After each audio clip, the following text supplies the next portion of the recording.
Hello friends, how are you all? Today I am going to tell about plants. Plants are our friends.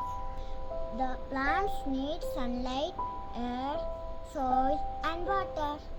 Now I am introducing you about a spider plant.